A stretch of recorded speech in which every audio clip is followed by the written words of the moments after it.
मेरे प्यारे स्टूडेंट, स्वागत है एक बार फिर से टॉपिक वाइज तांडव सीरीज में। तो हमें उम्मीद है आप स्वस्थ होंगे, मस्त होंगे और आपकी पढ़ाई एकदम शानदार तरीके से चल रही होगी। तो आज हम पढ़ने वाले हैं क्या, आपको पता ही चल गया होगा, आवेश का क्वांटीकरण। तो बहुत ही शानदार टॉपिक आज का होने वाला है, आवेश का क्वांटीकरण आज हम पढ़ने वाले हैं एकदम टॉपिक वाइज तांडव सीरीज में। बहुत ही शानदार तरीके से इसको हम क्या करेंगे, कंप्लीट करने वाले हैं। तो वीडियो में एंड तक बने रहेगा। तो आज है आपकी छोटी दिवाली, तो आप सभी को छोटी दिवाली की हार्दिक हार्दिक शुभकामनाएं। तो देखिए यहाँ आतिशबाजी हो रही है, दिए दीपक जल रहे हैं और आप भी दिवाली अच्छे से, छोटी दिवाली आपने मनाया होगा। तो यहाँ पर बम भी फूट ही रहा है। तो जानते हैं आवेश का क्वांटीकरण। क्वांटीकरण में क्वांटा मतलब क्या होता है? क्वांटा का मतलब होता है क्वांटा, क्वांटा मतलब होता है पैकेट। क्वांटा, क्वांटा मतलब क्या होता है? पैकेट।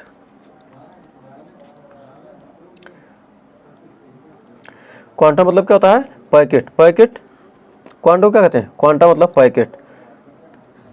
तो क्वांटा का मतलब क्या होगा? हमारा पैकेट। जो हमारा मूल आवेश, आवेश का क्वांटीकरण का मतलब क्या होता है? किसी भी आवेशित वस्तु पर क्या होता है? आवेश का जो कुल मान होगा, मूल आवेश का क्या होगा? पूर्ण गुणज होगा। तो जैसे मान लीजिए ये हमारा क्या है? ये हमारा पैसे का क्या है? बंडल है। तो यदि हम क्यों क्या करते हैं, इसको हम इसका मूल आवेश, इसका क्या कहते हैं? क्वांटीकरण करेंगे। तो हम जो हमारा क्या है, यदि हमको क्या करना, 500 रुपये चाहिए, तो इसमें से यदि क्या करना, हमको 500 रुपये लेना है, तो इसमें क्या करेंगे, हम 100 को क्या करेंगे, 5 नोट लेंगे। तो मतलब क्या करेंगे, हम 100 के गुणज के रूप में क्या लिख सकते हैं? यदि हमको 450 चाहिए, तो क्या हम इसे 450 बना सकते हैं? नहीं। तो आवेश का क्वांटीकरण का मतलब होता है कि जो आवेश होता है किसी वस्तु पर, आवेश या कोई भी वस्तु है, आवेशित वस्तु है, तो उस पर जो आवेश होगा वह क्या होगा? कुल मान का जो क्या है, उसका कुल मान, मूल आवेश का क्या होगा? पूर्ण गुणज होगा। इसमें हम क्या करते हैं, ये 100 के नोट है, इसको हम क्या करते हैं, 450 रुपये नहीं ले सकते। लेंगे जब भी 500 लेंगे, या तो 600 लेंगे या तो 400 लेंगे। हम 450, 420, 430 नहीं ले सकते हैं। तो आइए हम लिखते हैं, कैसे लिखेंगे? तो हम लिख सकते हैं किसी आवेशित वस्तु पर, किसी आवेशित वस्तु पर आवेश का कुल मान, वस्तु पर आवेश का कुल मान मूल आवेश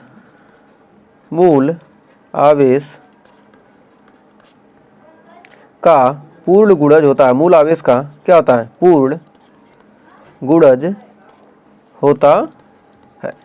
मूल आवेश का क्या होता है? पूर्ण गुणज होता है। तो हम जानते हैं Q बराबर होता है, तो आइए नेक्स्ट पेज पर देखते हैं। हम जानते हैं, मान लीजिए आवेश क्या, किसी पर आवेश क्या Q है, Q बराबर क्या आ जाएगा? प्लस माइनस N इंटू ई। तो Q बराबर क्या होता है? प्लस माइनस N ई। तो आवेश क्या होता है हमारा? Q बराबर क्या आ जाएगा? प्लस माइनस N ई। तो आवेश हमारा क्या है? प्लस माइनस N ई, जहाँ पर हमारा N का मान है, ई हमारा क्या है? मूल आवेश। ई हमारा क्या है? मूल आवेश। ई हमारा क्या है? मूल आवेश। मूल आवेश क्या है? एक इलेक्ट्रॉन का आवेश। कितना होता है? 1.6 गुणे 10 का पावर -19 कूलाम। और एन क्या है हमारा? एन का मान कितना हो जाएगा? 1 2 3 4 डॉट डॉट डॉट। और हमारा क्यू क्या है? आवेश का कुल मान, आवेश का कुल मान। तो हम लिख सकते हैं किसी आवेशित वस्तु पर आवेश का जो मान होगा, कोई आवेशित वस्तु है तो कह सकते हैं कि किसी आवेशित वस्तु पर, किसी आवेशित वस्तु पर आवेश का मान, पर आवेश का मान, आवेश का मान plus minus e, plus minus 2e, plus minus 3e dot dot dot के रूप में रूप में हो सकता है, रूप में हो सकता है, के रूप में हो सकता है, लेकिन plus minus 1.5e plus minus 2.5e के रूप में नहीं हो सकता, के रूप में नहीं हो सकता। तो देख ही रहे हैं, पटाखे फूट ही रहे हैं, तो रूप में नहीं हो सकता। तो हमें उम्मीद है यहाँ तक आपको कोई डाउट नहीं होगा। तो आइए बढ़ते हैं आगे, नेक्स्ट पेज पर देखते हैं आगे। मान लीजिए दो वस्तुएं हैं, एक सेकंड, एक कलर थोड़ा चेंज करते हैं। माना क्या है, ये एक वस्तु है और ये हमारी एक वस्तु है, दो वस्तुएं हैं, इन पर आवेश क्या क्या रहा है, इससे क्या होगा, इससे इलेक्ट्रॉन निकला और क्या गया, इस दूसरी वाली वस्तु में आ गया। मतलब क्या रहा, इससे इलेक्ट्रॉन निकला, तो हमारी क्या ए है और ये हमारा बी है। ए से इलेक्ट्रॉन निकला, कहाँ गया, बी में जाता है। ए से इलेक्ट्रॉन निकल कर बी में गया, जिससे इलेक्ट्रॉन निकलता है वह क्या होता है, धनावेशित।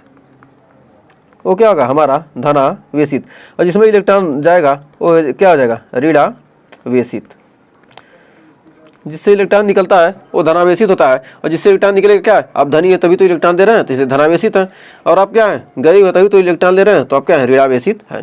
तो ए का मास मतलब क्या होगा, इलेक्ट्रॉन जब निकलेगा तो क्या होगा, इलेक्ट्रॉन का कुछ द्रव्यमान होता है 9×10⁻³ किलोग्राम। तो उससे क्या होगा, इलेक्ट्रॉन जब निकलेगा तो क्या होगा, हमारा मास ऑफ ए और मास ऑफ बी। तो इसमें मास सबसे अधिक किसका होगा, जिस इससे इलेक्ट्रॉन निकला, तो मतलब इससे क्या होगा, कुछ भार कम ही होगा, तो अधिक भार किसका होगा, हमारा Mb का होगा। तो अब आइए देखते हैं क्वेश्चन। तो क्वेश्चन को सॉल्व करते हैं बहुत शानदार तरीके से। तो देखिए क्वेश्चन आ चुका है। तो कह रहा है एक चालक पर 1500 इलेक्ट्रॉन की कमी हो गई। कह रहा है चालक पर क्या हो रहा है, 1500 इलेक्ट्रॉन की क्या हो गई, कमी हो गई। जब कमी हो गई तो इस पर आवेश की मात्रा तथा प्रकृति बताइए। जब कमी होगी तो कमी का मतलब क्या हो गया, जब कमी होगा इलेक्ट्रॉन क्या होगा, निकलेगा, तो क्या बनेगा, धनावेश। धनावेश तो आवेश की मात्रा क्या होगी, धना, तो प्रकृति क्या होगी, धनावेशित। तो Q बराबर हम जानते हैं, Q बराबर क्या होता है, N×E। तो 1500 इलेक्ट्रॉन की कमी हो रही है, तो 1500 और एक इलेक्ट्रॉन का आवेश होता है कितना, 1.6×10⁻⁻19 कूलाम। तो हो जाएगा हमारा 15×16 हो जाएगा 200, 40×10⁻⁻17। तो 15×16 का गुणा करेंगे कितना आ जाएगा, 16×5 80, 16×16 8 24।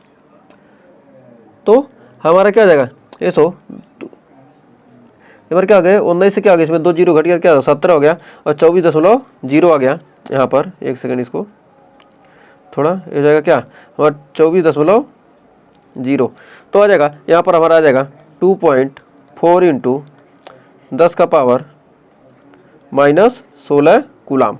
क्या आ जाएगा, हमारा आवेश हो जाएगा। तो आवेश की मात्रा कितना हो गई, 204×10⁻16 कूलाम। तो उम्मीद है यहाँ तक कोई डाउट नहीं होगा। ऐसे ही क्वेश्चन आपके एग्जाम में पूछे जा सकते हैं। नेक्स्ट क्वेश्चन देखिए क्या करा है, करा 3.2 कूलाम आवेश कितने इलेक्ट्रॉन द्वारा निर्मित होगा। 3.2 कूलाम आवेश मतलब Q का मान कितना दिया, इतना दे दिया, तो मतलब N का मान पूछ रहा है। तो Q बराबर हमारा होता है N×E। तो Q का मान कितना दिया, 3.2, तो हम जानते हैं N का मान निकालना है, तो क्या करेंगे, N का मान सीधा यहाँ फार्मूला रखिए, N बराबर हो जाए हमारा Q/E। तो Q का मान कितना होगा, दिया है 3.2 कूलाम, और E का मान होता है 1.6×10⁻⁻19। तो 16 दूना क्या आ गया, 32, और -19 गया क्या होगा, प्लस हो गया, तो 2×10⁻19 क्या आ जाएंगे, इलेक्ट्रॉन। ये क्या आ जाएगा हमारा आंसर। तो N का मान कितना आ गया, 2×10⁻19 इलेक्ट्रॉन हो जाएंगे। कह रहा एक कूलाम आवेश में इलेक्ट्रॉनों की संख्या है। एक कूलाम आवेश में कितने इलेक्ट्रॉन होंगे, तो हम जानते हैं N बराबर क्या आता है, Q/E। N बराबर Q/E। तो आवेश का मान कितना दिया है, 1 कूलाम। तो आवेश का मान कितना दिया, 1 कूलाम, और नीचे कितना 1.6×10 E का मान कितना, -19। तो हम लिख सकते हैं इसको 10/16 × 10 का पावर, -19 जाएगा तो कितना आ जाएगा, -19। प्लस 19 हो जाएगा और भाग देंगे यहाँ पर भाग देंगे, कितना आ जाएगा हमारा 6.25 गुणे 10 का पावर 18। क्या आ जाएगा, ये हमारा इलेक्ट्रॉन की संख्या आ जाएगी। तो उम्मीद है आतिशबाजी यहाँ भी हो रही है और बाहर भी हो रही है। तो आइए बढ़ते हैं नेक्स्ट क्वेश्चन की तरफ। कह रहा 8 कूलाम ऋण आवेश में उपस्थित इलेक्ट्रॉनों की संख्या है। 8 कूलाम क्या है, ऋण आवेश है, तो उसमें इलेक्ट्रॉन की संख्या n बराबर क्या आ जाएगा हमारा Q/E।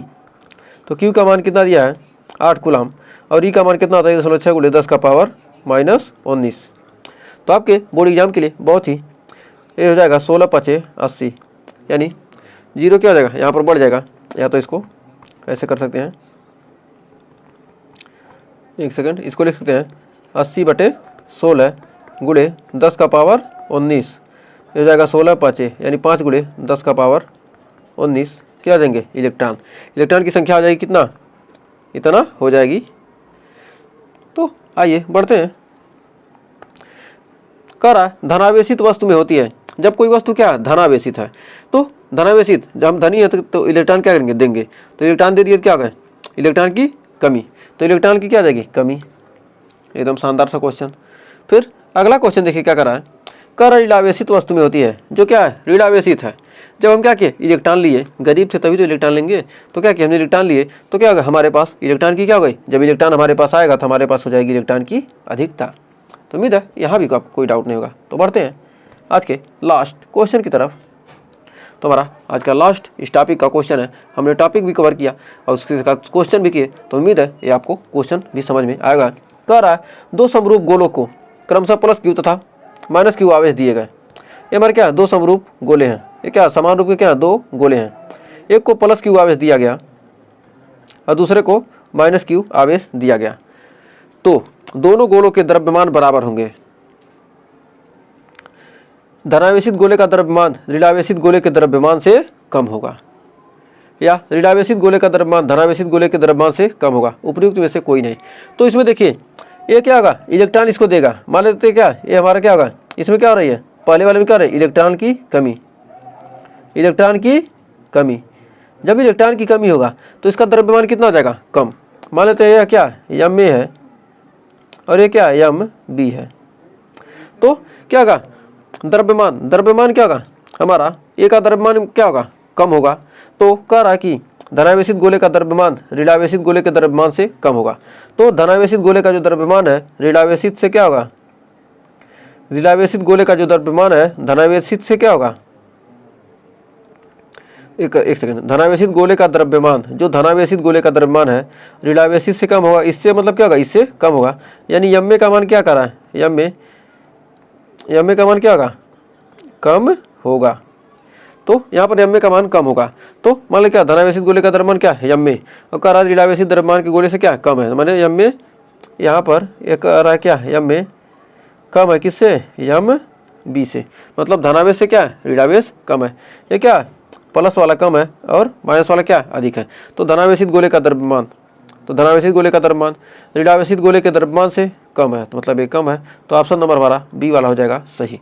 तो उम्मीद है यहाँ तक आपको अच्छे से क्लियर हो गया होगा।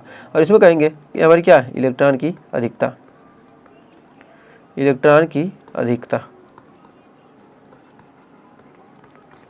तो हमें उम्मीद है यहाँ तक आपको बहुत ही शानदार तरीके से अच्छे से क्लियर हो गए होंगे।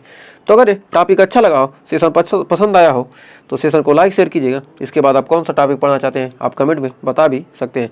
तो एक बार फिर से आप सभी को दिवाली की बहुत बहुत शुभकामनाएं। आप भी दिवाली मनाइएगा खुशियों के साथ, ये नहीं कि ज़्यादा पटाखे फोड़िए, लेकिन क्या करना सावधानी के साथ, नहीं तो सावधानी हटी दुर्घटना घटी। तो मिलेंगे फिर किसी और टॉपिक के साथ, तो मिलते हैं नेक्स्ट वीडियो में। तब तक के लिए टेक केयर।